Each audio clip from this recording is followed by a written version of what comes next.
So as a part of my free e-commerce email marketing course that I'm putting together for my YouTube channel completely for free, in this video, we're going to cover how to create a post-purchase flow. So this video is going to be extremely important. I have to tell you that because we're going to cover some tactics and strategies that are not some newest marketing tricks and trends and tips and whatever. We're going to actually talk about something that is rooted deep in our psychology, and we're going to talk about how to leverage that in order to scale your business and to create a really good post-purchase flow.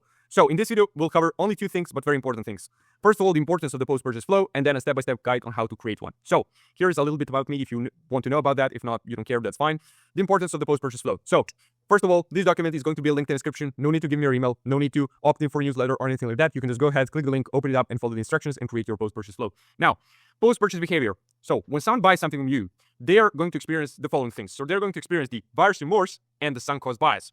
The goal of your post-purchase flow is to eliminate the buyer's remorse while exploiting and leveraging the sunk cost bias. That's the idea. You're trying to eliminate the first while exploiting the second at the same time with the same flow, because this requires this, but then we don't want this, right? Sunk cost bias kind of like requires buyer's remorse, but we don't really want to have it. So we're trying to exploit it and then remove it.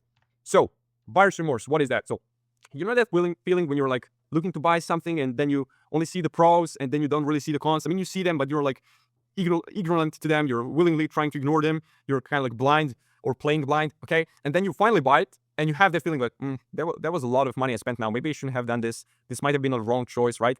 And then you feel bad, you instantly regret your choice, and it kind of like feels like you got tricked, you got scammed. You kind of like start hating the brand, like, oh, these motherfuckers scammed me, they tricked me into buying this, and then you don't really like it. It's like almost like when you're in love, and you know, you only see the pros and you don't really see the cons of the person. You see only their qualities and you don't really see their flaws. And then at some point, you stop idolizing them. It kind of like drops on you immediately and you're like, oh, they're like as imperfect as everyone else, right? So that's exactly how your customers feel when they buy from you. They try idolizing your product, right? Especially optimists do this a lot. They try idolizing your product and then they buy and they see all the flaws of your product. Even though they were like obvious at the first, they kind of like ignore them, right?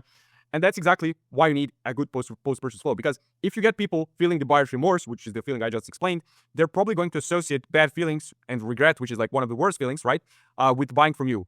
So that way, they're kind of like forming that negative association with buying from you. So you're basically training them to not buy from you again, which is not something you want. So what we're trying to do with our post-purchase flow is eliminate this feeling of regret, okay? Sunk cost bias. So here's how Google defines it. The sunk cost bias, also known as the sunk cost fallacy, is a cognitive bias where people continue to invest in a failing endeavor even when the costs outweigh the benefits, simply because they have already invested time, money, or effort into it. Basically, so let me explain to you on an example. You invested some money into crypto, for example, okay? Into Bitcoin, whatever. The coin keeps going down, okay? But you don't want to take the money out because if you do that, you have officially lost money in that case. You declare that you lost the money, you declare that you're a loser, basically. So you keep hoping and convincing yourself that it will actually go up, that you will make money in the end, and it keeps going down, and you keep losing money, and just a cycle of that until you lose all the money. So that's the sunk cost bias. Well, you can leverage that same bias when someone buys from you. So how do you do that? Basically, when someone buys from you, they'll feel the buyer's remorse, right? On one hand, it's a bad thing because obviously you don't want people feeling regret when they purchase from you because you actually have a great product.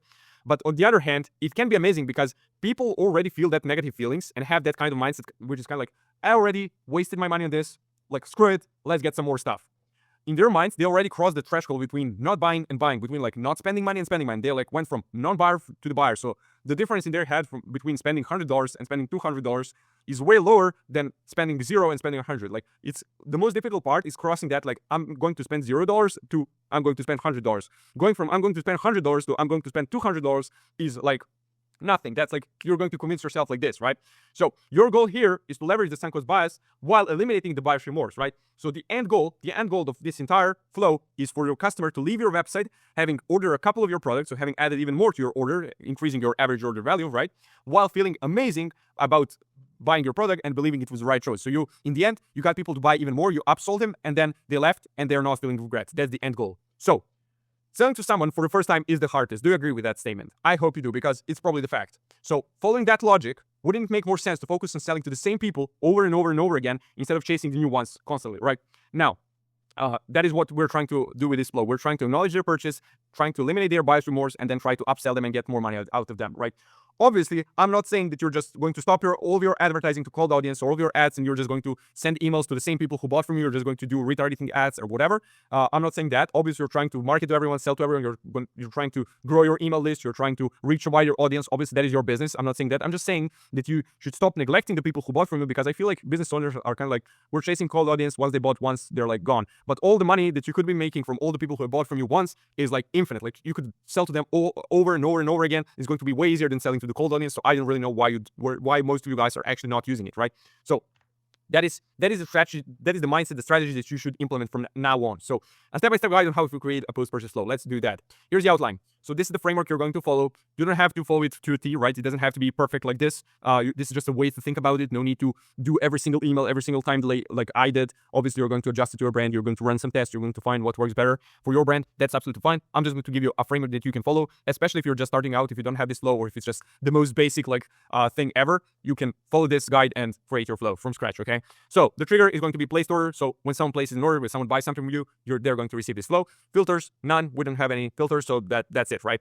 So no time delay for the first email. So as soon as someone places an order, they're going to receive the first email. No need to make them wait like 1 day, 3 hours, whatever. Make them receive an email immediately, because we're going to acknowledge their order and then try to upsell them at some point. So email 1 is just going to be like, thank you for your order from the founder, plain text email, super simple. I'm going to give you templates actually for every single email. And then you're going to try to upsell them. So you can do that either in your email or in the PS section. You can do like, PS, click here to keep shopping, something subtle, right? Then the next email is going to be like after 1 day, for example, why not place another order? Like you're going to show them bestsellers, or you're going to try to cross-sell them. So for example, based on the product they bought, you can recommend a complementary product, whatever, up to you, right? And then after 3 to 4 days, for example, 5 days, 7 days, whatever, you can try to push your social media. The key here is that you push only one social media. I'm going to explain in a minute why you should do that. Now, email 1. So the point of the email 1 is to eliminate the buyer's remorse, make the customer feel special, and subtly try to upsell them. You're not trying to push it too much. It's just subtle. It's like it comes second. It's not really the priority. The priority here is like eliminate the buyer's remorse and make the customer feel special. So it's going to be a plain text email from the founder, and we can personalize it based on the number of orders someone has placed so far. That's what we're going to do. The reason we're doing that is to make the customer really feel special, since the email is actually coming from the founder. It's kind of like personalized. It's like, like a plain text email, it feels like it's coming from a friend. Now you're a friend with the customer.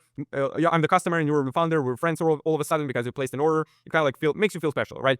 So since it's a plain text email, it's not going to require much work from you, so it's worth doing it this way, so we can actually split based on your orders. No need to design anything, just type up the email and it's going to be ready for use, right? So here are some templates, here are some examples you can use. I'm going to show you exactly for every single email. So we have 4 variations. So this first time customer, thank you. So this is going to be for the people who have bought from you for the first time ever.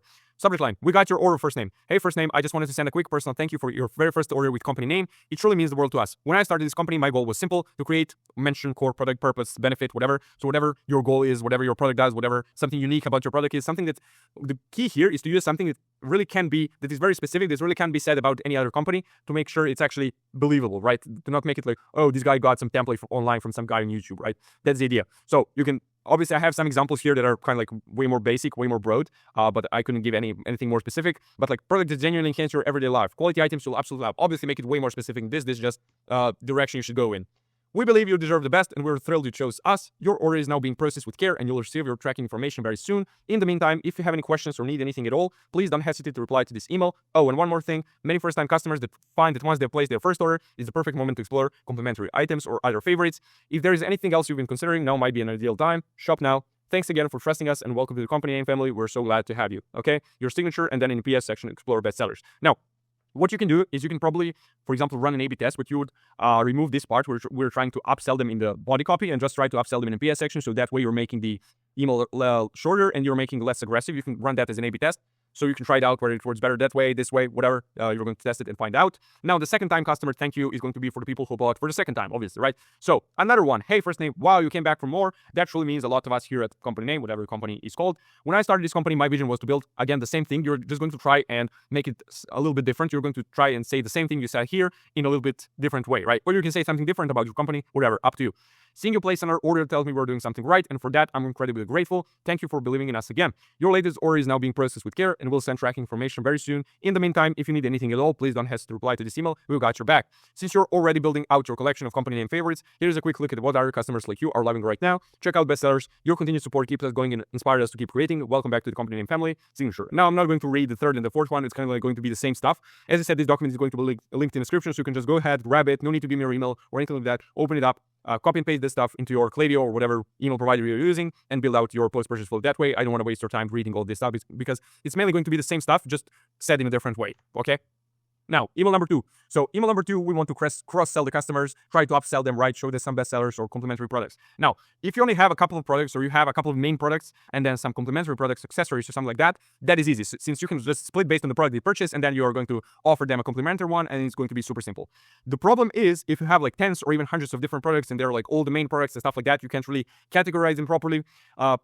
Since in that instance, you can't realistically actually cross-sell people. You can't really create a split for every single product. You have like 68 products, and then you're going to create a split for every single product and then recommend the product that is going to be good for that product, like complementary to that product. That would be crazy, right? So you could do that theoretically, right? But just wouldn't be worth it because you wouldn't be getting enough people going through each branch for it to be worth it. Like unless you're like a big multi-8 or 9 or 10 figure brand that gets thousands of orders per day, doing stuff like this just isn't worth it. This doesn't apply just to this flow. Like any flow where you're just trying to be fancy with some fancy splits and stuff like that, it's not going to be worth it. I tried it. Trust me, it's not going to work. Okay.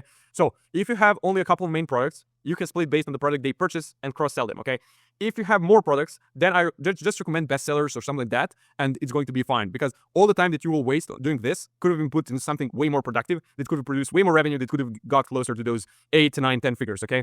So it's just not going to be worth it. Don't obsess over it too much. Recommend some bestsellers. It's going to be fine. Email number 3. So in this email, we won't be actually focusing on upselling them. If they haven't purchased by now, they're probably not ready at the moment for a purchase. So asking them for another purchase, again, is just going to get you an unsubscribe or just a bad customer experience. You're just going to come off as too pushy, too aggressive, too desperate for money or whatever. You don't want that. You don't want people to unsubscribe, to report your spam on email, to ruin your deliverability or anything like that. You just want to get people, keep them in your world. So instead, as I said, we're going to promote our social media here. It might seem unimportant, okay? But if they don't want to buy from you again right now, it doesn't mean that they will never buy from you again. They might come back and buy from you in like 7 days, in 3 days, whatever. We don't know. Maybe they're going to buy in 5 weeks, in 6 months, whatever. What we were trying to do is we're trying to keep them in our world because they bought from you once. They're going to keep reading your emails, your SMS messages, whatever. And then if they even follow you on social media, let's say they're scrolling TikTok or Instagram or whatever, your post shows up, you're staying top of mind. So at some point when they need your product, you're saying selling creatine, for example, they're going to be like, okay, I'm running out of creatine or supplements or something like that. Oh yeah, that brand, just saw them on Instagram. I'm going to go ahead and order. And that might happen like 3 months. But just because they follow you on social media, your likelihood of them buying again from you has increased, okay? So the key is, as I said, to promote only one social media. Why? Because if you try to promote your Instagram and your TikTok and Facebook and YouTube and Pinterest and everything, right? People are not going to do anything. It's kind of like the paradox of choice, right? The analysis paralysis, like you give them too many choices and they're not going to choose anything because they can't really choose, right? So what you should do instead, you're just promoting one social media, your main one, or the one you're trying to grow the most at the moment. So that's the only thing. Because realistically, can you imagine this? You send your email and it's like you're trying to get them to follow you on Instagram, on Facebook, and YouTube. So can you imagine your customer sitting there with their phone in their hand? They receive your email, they're like, and the email says like, follow us on Facebook and follow us on TikTok and follow us on Instagram or whatever.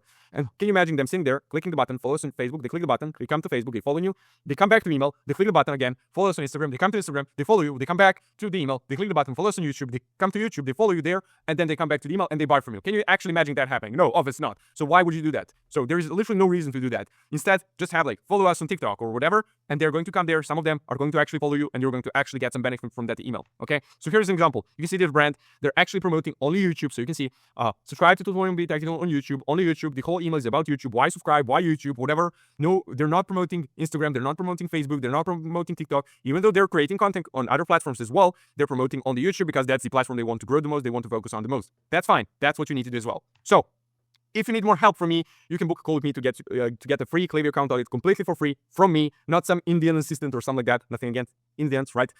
So we can find out whether we can help you scale your email marketing or an SMS marketing and your e-com brand in general on a purely performance basis, which means that you're going to only pay in results, only pay a percentage of revenue we generate, which means that there's literally no risk for you. Now, as I said, this document is going to be linked in the description. Go ahead, grab it, build your post-purchase flow, and make some money with it. That's it for me for now. Thanks for watching, and I'll see you in the next video. Bye.